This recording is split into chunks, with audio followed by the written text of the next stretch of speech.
Hare Krishna. Hare Krishna. This 8th chapter is called Attaining the Supreme. It speaks about the process of death, a fascinating topic, and what happens in our next life depends on how we leave our body or we die in this life. So let's talk about text 6 in the 8th chapter. Krishna says, Yam yam vapi smaran bhavam tyajatyante kalevaram tam tam evaiti kaunteya sada tad bhava bhavitaha. He says, according to the state of consciousness one develops, or the nature of one's thought process at the time of one's departure from this world, one will attain that state in the next life.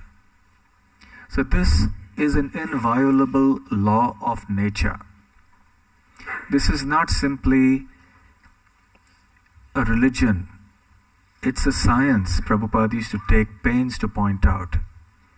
Whether one is a so-called Hindu, a so-called Muslim, so-called Christian, whether one is a British or American, Indian, Japanese, whatever one may be, rich or poor or anything, one is subject to these laws of nature.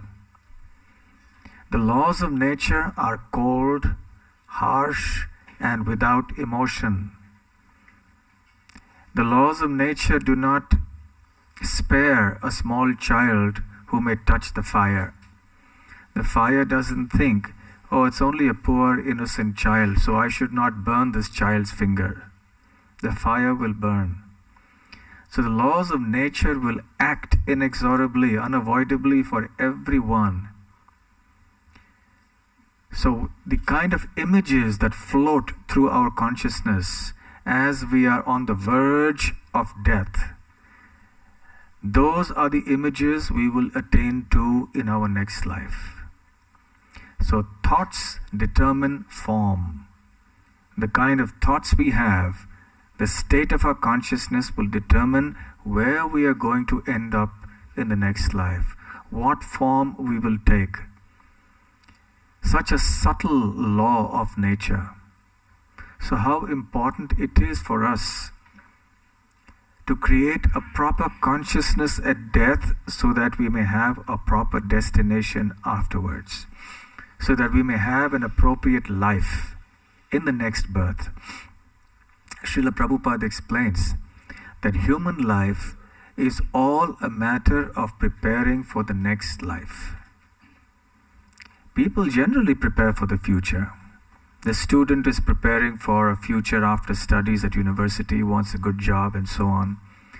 The businessman invests in clients, spends time with them, entertains them in the hope that he will get some contracts for his business. Everyone is hoping against hope for a better future. But unfortunately, because of lack of knowledge, that planning for a future is restricted to the end of this one life, which is but one amongst millions and millions of lives that we have had in this world. Now the time has come, we have a human form of life. We can actually drive our destiny. We can take control of the steering wheel of our life, so to speak, and be driven by the sat-nav of the Bhagavad Gita, as Shruti Dharma Prabhu was explaining earlier on. So that according to the lifestyle that we lead, so will our thoughts be determined, and depending on the thoughts that we have cultivated throughout our life, our habits, our activities, our thoughts, this will also determine our state of consciousness at death. I met one person many years ago, and he was hearing this discussion, this series of verses from the Bhagavad Gita, and he had a concern. And he came up afterwards and said he was a new person, not much exposed to Krishna consciousness.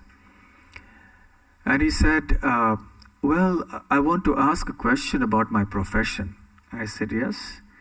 He said, I'm a primatologist. So I said, what is that? I didn't know what a primatologist was.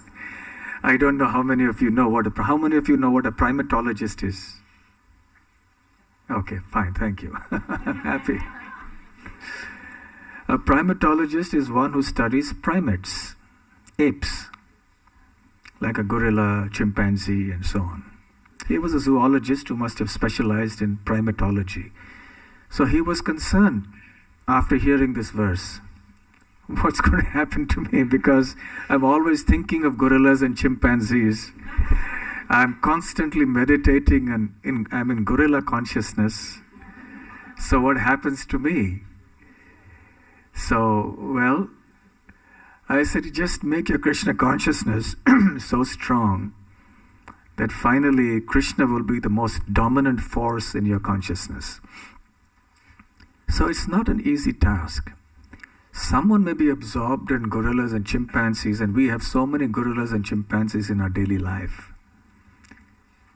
So we have to struggle to live our life in such a way that we can always remember Krishna and never forget Krishna, so that at the time of death, we will remember Krishna and leave this world and go back to Krishna's kingdom. And that's the perfection of our life. And now we will come to the most important chapter in the Bhagavad Gita. The central chapter of the central section of the Bhagavad Gita, chapter 9.